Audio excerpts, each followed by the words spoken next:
All right. It looks like it's actually working now. Amazing. I am going to go ahead and set the live on Instagram as well. So here we go.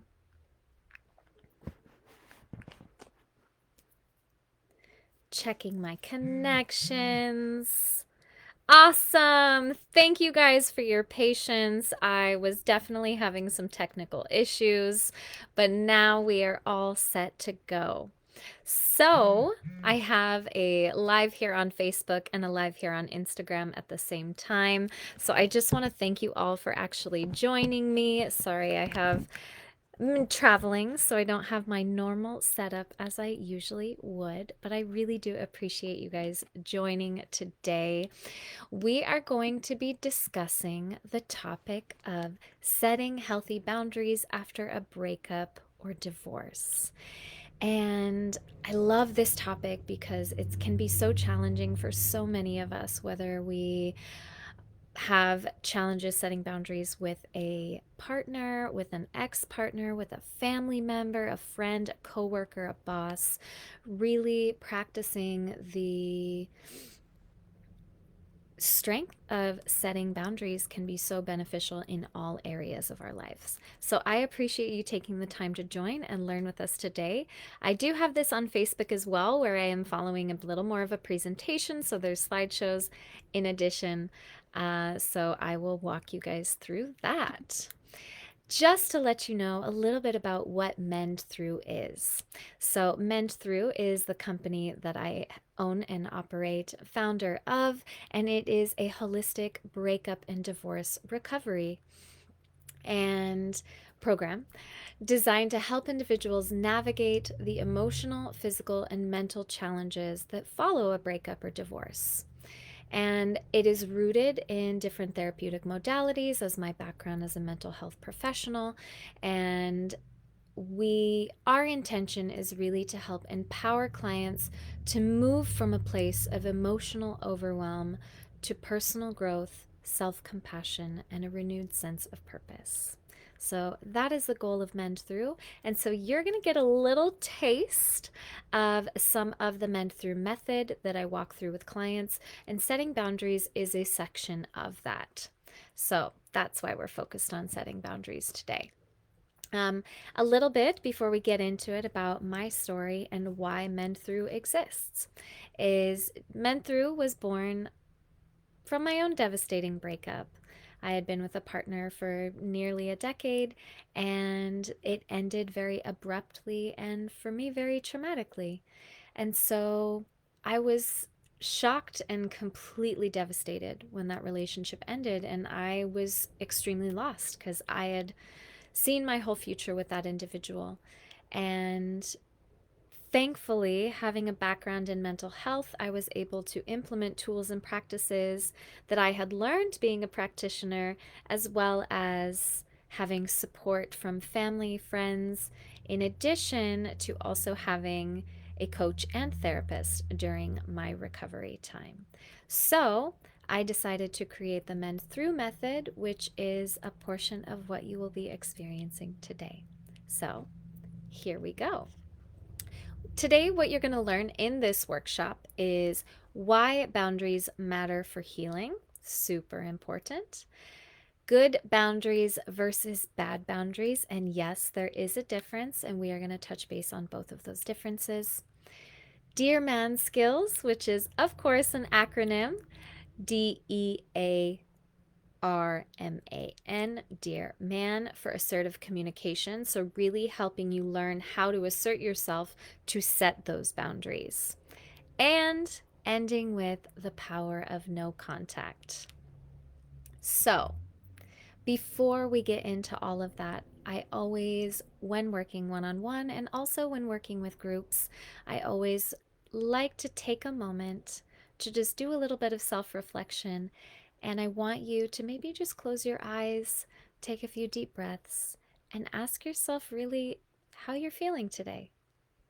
Because we can get so caught up with the hustle and bustle of life and sometimes don't even take a moment to really check in to see how we're doing.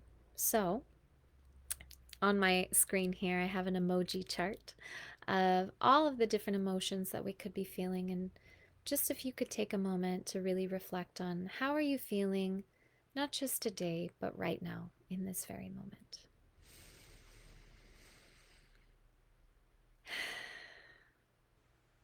All right. Thank you for doing that brief little reflection with me. And we're going to start off by asking the question, what comes to mind when you hear the word boundaries? What comes to mind when you hear the word boundaries? You can take a moment to reflect. You're welcome to, send a little message about what do boundaries mean to you? Because they can mean different things to different people. And we're going to try to kind of create a universal definition a little more today. And once again, of course, we're discussing boundaries in the aspect of divorce and breakups. However, once again, boundaries can be set with anyone in our lives. Those relationships that are closest to us, our coworkers, family, friends, partners, children, ex-partners, right? And why they're important. So what comes to mind when you hear the word boundaries? When I like to think of boundaries, I like to think of this idea as really truly creating a sense of self-respect and peace of mind. And what I mean by that is this idea that we're not setting boundaries out of punishment, control, or manipulation of another person, but really setting these boundaries to meet our wants and needs.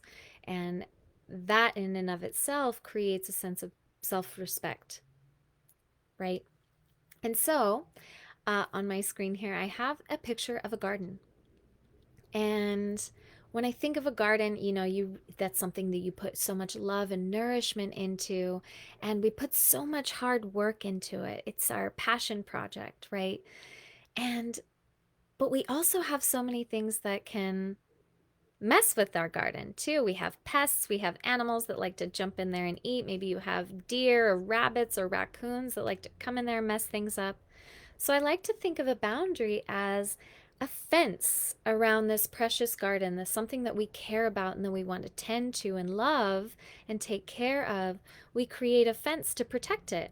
However, that fence is not, you know, 10 feet tall, all metal, and has a metal roof on it because we want enough protection, but it still lets in that light and the air and the rain to really nourish our garden as well. So think of a boundary as that fence that we may put around to kind of help keep those pesky things out so the deer and the rabbits and things like that can't eat all of our plants. Setting boundaries for healing. So this idea of boundary setting can have so many definitions, and we're going to go through a few of them today. Setting a boundary is a declaration of self-worth, reinforcing that your needs and well-beings matter.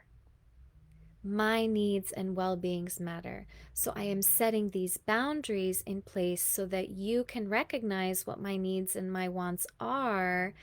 And you're stating for yourself, like, this is my self-worth. I will not accept certain behavior. I will accept this type of behavior.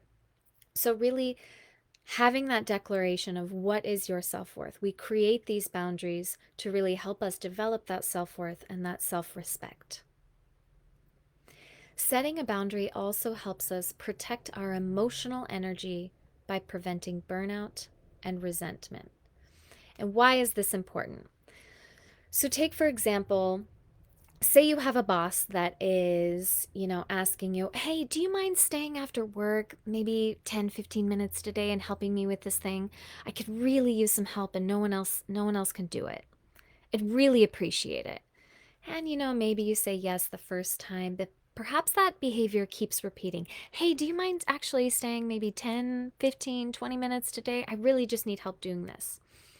And right, we didn't set the boundary in the beginning. So, and maybe you're a yes person, maybe you're a people pleaser. And so you're like, oh, okay, yeah, I guess if it's this one time, okay, it's one more time, right? We allow that person to take advantage, right? Because mind you, you're not getting paid for that time. It's already after you clocked out. Boss is just asking you to help out with just a little task. And that can create this sense of resentment and perhaps lead to burnout, right? So an example of setting a boundary is, hey, do you mind helping me out with this thing? It'll only take 10 minutes. Actually, you know what? I've already clocked out and I've already made plans for this evening, so no. Oh, but I don't have anyone else. I'm sorry, but I already have plans. However, perhaps I can help you as soon as I clock in tomorrow morning. Right? Setting the boundary. You're only doing the work during the hours you're getting paid. Setting that boundary for yourself so that you don't reach that burnout or resentment. Just an example. Setting boundaries is also an opportunity to foster healthier relationships by creating mutual respect and understanding. Because sometimes when we have allowed individuals to take advantage of us, they might not respect us as much as you think they do. When we create a boundary, we are telling that individual, I love and value myself. I respect my time and energy, right? And then in return, they will also learn to respect your time and energy as well if they want to keep a healthy relationship with you. And so that's the important key point. So if that person also values and respects you, they're going to honor those boundaries that you set in place, right? And this can be challenging because sometimes if we have had relationships in our lives that there wasn't a lot of mutual respect or healthy boundaries established, then when we establish those boundaries, they might get upset. In fact, I can almost guarantee they will get upset because, hey, wait a second, I've always had this level of access to you, and now you're saying I can't, right? So, this can be upsetting for a lot of individuals. Once again, we're working towards creating healthier relationships in our lives as well. When we start doing the practice of setting boundaries that are healthy and nurturing to us, you will notice that perhaps we might lose some relationships during that time because they don't respect those boundaries, which meaning they might not respect you as much as you thought they did. Harsh words today, but so important, this topic, because setting boundaries is challenging and it is a practice that, think of it as a muscle that we really have to train and work out in the gym. If we're not working it out, it becomes weak, right? And so we need to really work towards setting these boundaries for ourselves so that we can really work towards that self-love and respect and create more healthy dynamics in our lives. It also establishes clear limits, allowing for emotional safety, reduced anxiety, and uncertain interactions. So, for example, say you've gone through a breakup or divorce, but now you're back in the dating scene and you really want to set some clear boundaries around your dating life to create emotional safety, reduce anxiety, and reduce any uncertain interactions, right? So, for example, say you're getting back into dating, but you're not ready to be physical with an individual. Being like, hey, I really enjoy my time with you, but I'm not ready to take those steps. So when we meet out on dates, I want to meet you out in public places so that we don't have that temptation until I've developed, certain comfort levels with you, etc. Whatever it is that your boundary, really establishing and communicating those boundaries clearly to that individual.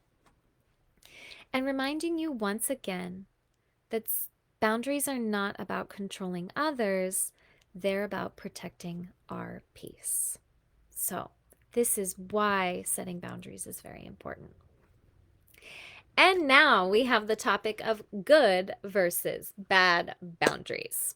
So, what is a good boundary? A good boundary is protecting your well being, fostering self love, and allowing space for healing. So, right, once again, I'm setting this boundary for myself out of love and respect for myself. That is a good boundary. A bad boundary is when the boundary we're creating is more so about punishment, control, and manipulation, right? So we don't want to set bad boundaries. We want to work towards self love and respect. For example, so to give you a little taste of the difference between a good versus a bad boundary. A good boundary, you could state, perhaps saying around an ex, right? We're talking about breakups and divorce here. I need space to heal, so I will not engage in personal conversations with my ex, right? Maybe we'd just keep it business-like or we cut off contact, right? I need space to heal, so I will not engage in personal conversations with my ex. A bad boundary is I'm just going to ignore my ex's message to make them feel guilty, right? Leave them on red, right? That's more of manipulation, power and control, icky feeling, right? That's not how we move forward and heal from our breakups. We really want to establish good, healthy boundaries for ourselves to really help in our own healing process. Another example, good boundary, perhaps with mutual friends, right? I'm not comfortable discussing my breakup details with mutual friends. I'd appreciate it if we could keep the conversation neutral, right? When we've gone through a breakup, there can be all of this gossip and all of that, but really we want to establish a good, healthy boundary with those friends. You know, could we just keep the conversations neutral when we're hanging out? I'd really appreciate that. A bad boundary would be, you know what, if you continue to talk to my ex, I can't be friends with you, right? That's manipulation, and that's not okay because they have a relationship with both of you, and that's okay, right? Another example, I need time to focus on my healing, so I will not be available for last minute favors or emotional support conversations right now. This could be with a friend, right? Or a family member, perhaps. I need time to focus on my healing, so I won't be available for last minute favors or emotional support conversations right now. A bad boundary is I'm done helping people because no one was there for me when I needed them, right? That's a bad boundary. It's okay to take time and space for yourself. It's honoring your needs and your wants and your desires and just doing it in a more communicative, open, loving way. Another example could be I appreciate your invitation, but I won't be able to attend the family event this time. I need some space and I hope you understand. A bad boundary would I'm not coming to any family events ever again because no one supported me during my breakup. Right? That's very just, once again, manipulative and more so of a punishment. Oh, no one helped me, so I'm not going to help them. Right? What we can do is take this exercise of reframing the boundary. So when we think of setting a boundary with someone that we love and care about, really reflecting on why am I setting this boundary, right? So identify the boundary that you have set or would like to set, whatever that may be. And I want you to practice, this is an exercise, reframing the boundary from cognitive behavioral therapy. So I want you to write it as a bad boundary, so something that's more punitive and controlling. But then, so write it how you would maybe want to state it first, more so the idea. But then I want you to rewrite it with language that is more setting a good boundary. So self-loving and respectful. And then take a moment to reflect on that exercise because it's important really reflecting when we set a boundary. Am I setting this boundary out of love and care for myself, or am I setting it for another person because I want to punish them? Right? So taking that moment of reflection when we're setting a boundary, is this for me or am I setting it as a punishment for somebody else? Now, here is the thing where we are, so that's one exercise. The second exercise we're going to focus on today is called DBT, Dear Man. So DBT is dialectical behavioral therapy, another therapeutic practice that we put in the MendThru Method. And Dear Man is an acronym, right? As I mentioned before. So Dear Man stands for, this is being more assertive in our communication when setting a boundary. Dear Man stands for, describe the situation, express how it makes you feel, assert your needs clearly, reinforce the boundary's importance, mindfully stay present, appear confident, and negotiate only if appropriate and is still respecting your boundary. Okay? So, Dear Man. Now I'm going to walk you through those step by step. Describe the situation. So we're going to use an example in regards to an ex, right? Describe the situation. I notice that you keep calling me late at night. When we're describing a situation, really being objective, right? Being mindful of how we're speaking, this is just a statement, it's a fact, right? I notice that you keep calling me late at night. Express how that makes you feel. This makes me feel stressed and anxious, right? Assert your needs clearly. I need space and would appreciate if we limit our conversations to email. You can also tell someone, I'm going to be putting my phone on do not disturb from this hour to this hour. I will respond to you in the morning. If it's a coworker, a boss that keeps calling you at inappropriate times, right? Really asserting your needs clearly. In this case, I need space and would appreciate if we limit our conversations to email. R, reinforce the boundary's importance. This will help us both move on in a healthy way, right? So important, moving the conversation of, I don't want you calling me. I notice you're calling me late at night. Oops. I don't know why I did that. I notice you're calling me late at night and it makes me feel anxious. I'd appreciate it if we only spoke through email because I'm really trying to work on my healing right now. This will help us both move on in a healthy way, reinforcing the boundary's importance. And then we come to MAN, mindfully stay present. Please don't get sidetracked by arguments. Really stay firm and really stay calm, which is our next, is appear confident. I want you to speak with confidence in your voice, right? Remain calm, but really we're creating a sense of this is what I need and this is what I want for my life. Really being confident in those choices that you're making for yourself and setting those boundaries. And N is negotiate.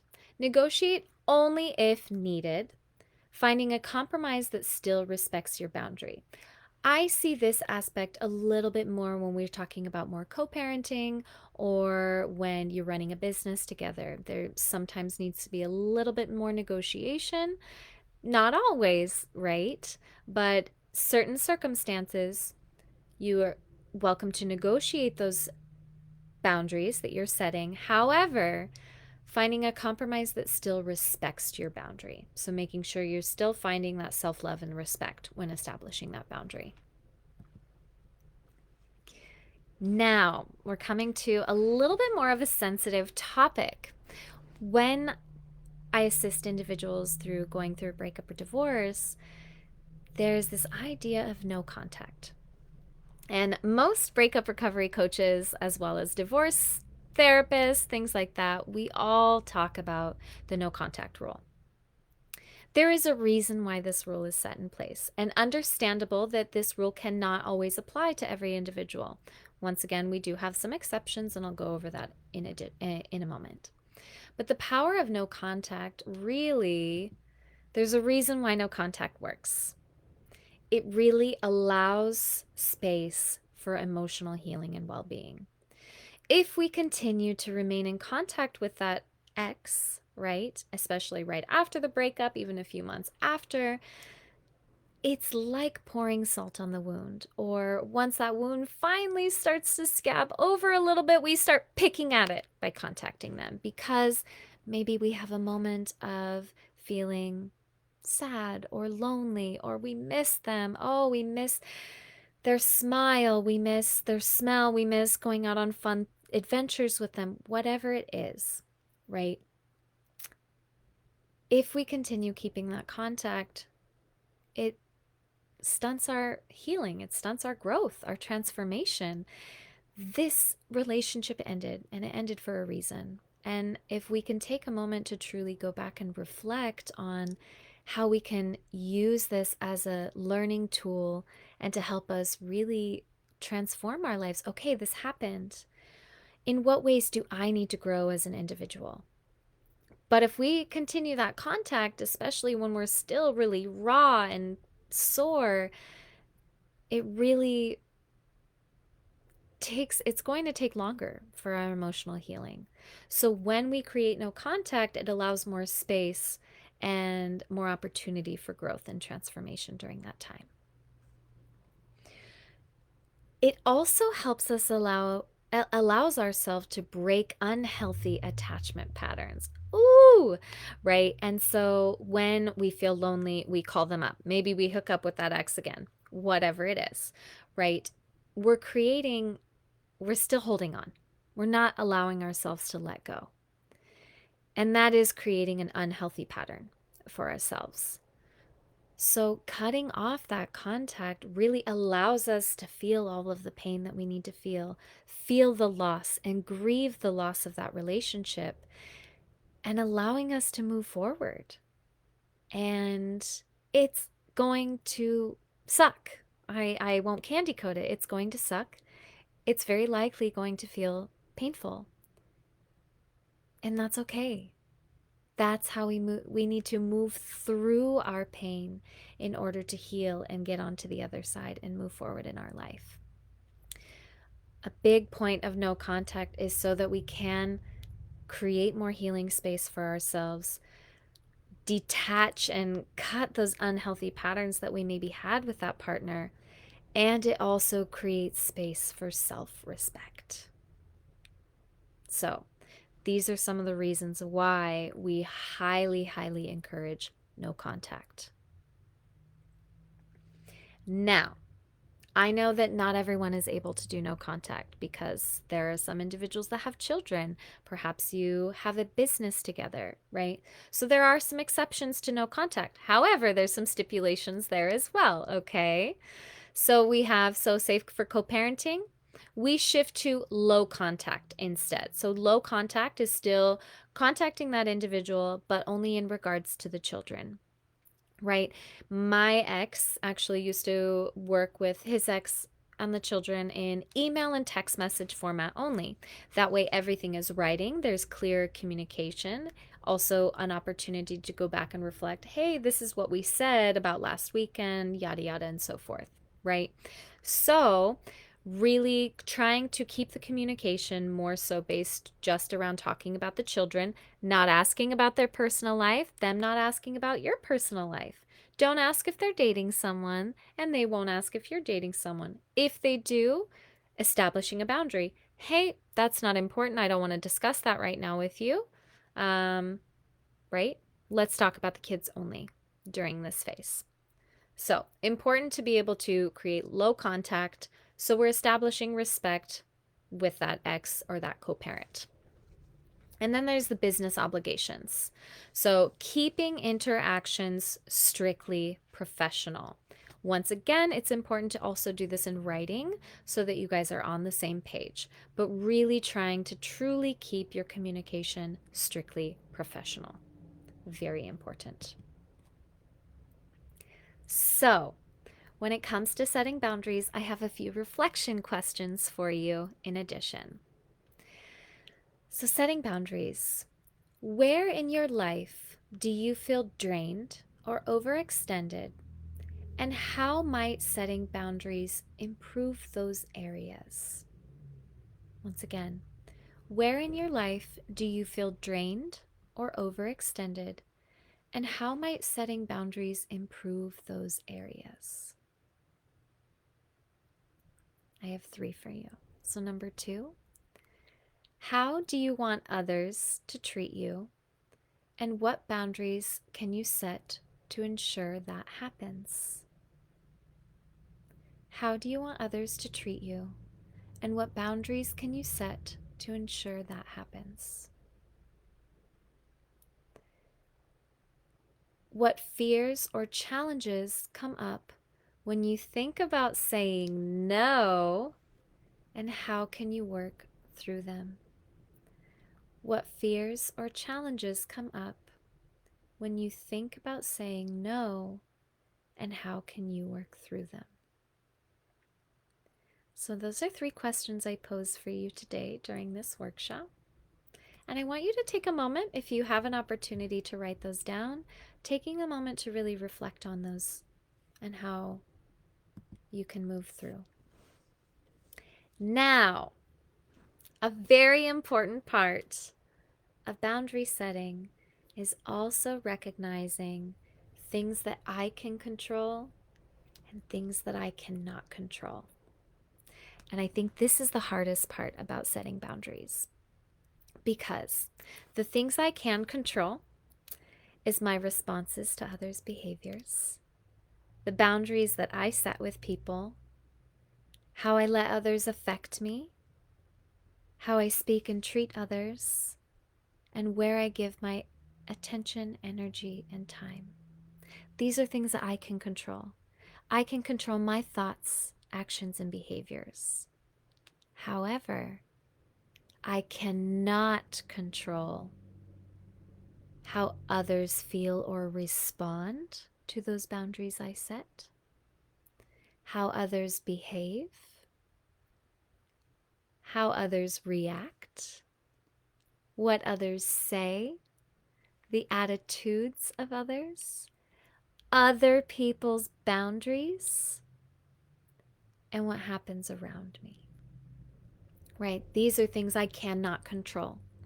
I can control my reactions, and I can control setting a boundary, but I can't control other people setting boundaries, perhaps with me.